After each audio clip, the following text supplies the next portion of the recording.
തട്ടിപ്പും വെട്ടിപ്പും നടത്തി പടുകൂറ്റൻ വിജയം കരസ്ഥമാക്കാൻ സാധിച്ചിട്ടുണ്ടെങ്കിലും മഹാരാഷ്ട്രയിൽ നീറിപ്പുകഞ്ഞു നിൽക്കുകയാണ് ബി.ജെ.പി. നേതൃത്വം. ജയം എളുപ്പം സാധ്യമാക്കിയെങ്കിലും അധികാര കസേരയിലേക്ക് ആരു വരുമെന്ന കാര്യത്തിൽ അന്തിമ തീരുമാനം ഇനിയും ആയിട്ടില്ല എന്നത് ബി.ജെ.പിയുടെ ഉറക്കം നഷ്ടപ്പെട്ടു എന്നതിന്റെ തെളിവാണ്. വലിയ രീതിയിലുള്ള ചർച്ചകളാണ് മഹാരാഷ്ട്രയിൽ ഇപ്പോഴും നടന്നുകൊണ്ടിരിക്കുന്നത്. നേതാക്കളെ അനുനയിപ്പിക്കാൻ പെടാപ്പാട് പെടുകയാണ് ആഭ്യന്തരമന്ത്രി അമിത്ഷായും പ്രധാനമന്ത്രി നരേന്ദ്രമോദിയുമൊക്കെ. വലിയൊരു പൊട്ടിത്തെറിയുടെ വക്കിലാണ് മഹാരാഷ്ട്രയിൽ ബി.ജെ.പി. നേതൃത്വമുള്ളത്.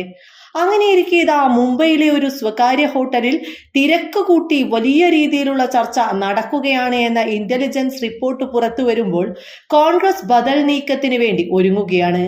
അതായത് ഏക്നാഥ് ഷിൻഡെയുടെ പിന്തുണയില്ലാതെ തന്നെ ബി.ജെ.പിയുടെ 132 MLA-മാരെയും ഒപ്പം അജിത് പവാറിന്റെ 41 MLA-മാരെയും ഒപ്പം കൂട്ടിയുള്ള മന്ത്രിസഭാ രൂപീകരണത്തിന് വേണ്ടിയുള്ള പ്ലാനാണ് അമിത്ഷാ കൃത്യമായി തയ്യാറാക്കിയിട്ടുള്ളത്.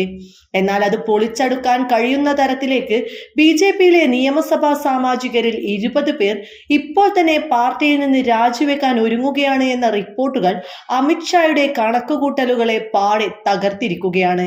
കാരണം 132 MLA-മാരോടൊപ്പം അജിത് പവാറിന്റെ 41 MLA-മാർ കൂടി ചേർന്നാൽ കേവല ഭൂരിപക്ഷമായിട്ടുള്ള 145 മറികടക്കുമെങ്കിലും 20 MLA-മാർ പാർട്ടി വിട്ടാൽ, അതായത് ബി.ജെ.പി. വിട്ടാൽ അത് ഉണ്ടാക്കുന്ന ഭവിഷ്യത്തിനെ മറികടക്കാൻ അമിത്ഷായ്ക്ക് ആവില്ല എന്നതാണ് സത്യം. 40 MLA-മാരുടെ ലിസ്റ്റാണ് ഇപ്പോൾ ബി.ജെ.പി. രഹസ്യമായി പുറത്തുവിട്ടിരിക്കുന്നത്. അതായത് സ്വകാര്യ റിസോർട്ടിലേക്ക് മാറ്റാൻ വേണ്ടിയുള്ള നിർണായക നീക്കം തുടക്കം മുതലേ നടന്നിരിക്കുന്നു എന്നതാണ് സത്യം.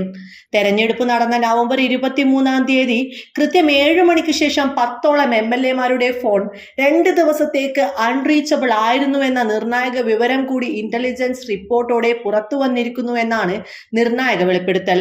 അത് വൻ ഡീലിലേക്ക് കലാശിക്കാൻ സാധ്യതയുണ്ട്. മന്ത്രിസഭ രൂപീകരിക്കാൻ കഴിയാത്തതിന്റെ പ്രധാന കാരണം ഷിൻഡെയുടെ പിടിവാശി മാത്രമല്ല, ബി.ജെ.പി. നേതാക്കൾക്കിടയിലെ അഭിപ്രായ വ്യത്യാസം കൂടിയാണ് എന്നത് തുറന്നു സമ്മതിക്കേണ്ടി വരുന്ന ഒരു സാഹചര്യമാണ് നിലവിലുള്ളത്. ഫട്നാവിസ് ബി.ജെ.പിക്ക് ഉചിതനായ ഒരു നേതാവല്ല എന്നാണ് പങ്കജ മുണ്ടെ അടക്കമുള്ള മറ്റ് നേതാക്കന്മാർ ഒരേ സ്വരത്തിൽ പറയുന്നത്.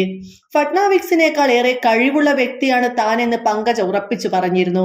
അതുകൊണ്ട് തന്നെയാണ് പങ്കജ അടക്കമുള്ള നേതാക്കൾ പാലംവലി തുടങ്ങിയിരിക്കുന്നത്. OBC വോട്ടുകൾ വലിയ രീതിയിൽ ശേഖരിക്കാൻ കഴിവുള്ള ഇവരുടെ കൂടെ തന്നെയാണ് 30ഓളം OBC MLA-മാർ എന്നത് വ്യക്തമാണ്. അത് നിർണായകമായി ഫട്നാവിക്സിന് തിരിച്ചടിയാകുമെന്ന കാര്യത്തിൽ തർക്കമില്ല. അമിത്ഷായുടെ കണക്കുകൂട്ടലുകളൊക്കെ ഇതോടെ തെറ്റിയിരിക്കുകയാണ്. വലിയ രീതിയിലുള്ള സവർണ മേധാവിത്വം മഹാരാഷ്ട്രയുടെ മണ്ണിൽ ഇനി നടക്കില്ല എന്നും നരേന്ദ്രമോദിക്ക് ഇത് എങ്ങനെ കഴിയുന്നു എന്നാണ് പങ്കജ അടക്കമുള്ള നേതാക്കൾ വെട്ടിത്തുറന്ന് ചോദിക്കുന്നത്. വലിയ രീതിയിലുള്ള അസ്വാരസ്യങ്ങൾ മഹാരാഷ്ട്രയിൽ ബി.ജെ.പിക്കുള്ളിൽ തന്നെ ഉടലെടുത്തിരിക്കുകയാണ്. എന്തായാലും കർണാടകയിലെ കോൺഗ്രസിന്റെ മുഖമുദ്രയായിട്ടുള്ള ട്രബിൾ ഷൂട്ടർ DKയെ മുംബൈയിലേക്ക് പറഞ്ഞയക്കാൻ വേണ്ടിയുള്ള നിർണായക നീക്കം കോൺഗ്രസ് നടത്തുമ്പോൾ ബി.ജെ.പിയുടെ സമനില തെറ്റിയിരിക്കുകയാണ് എന്നതാണ് വാസ്തവം.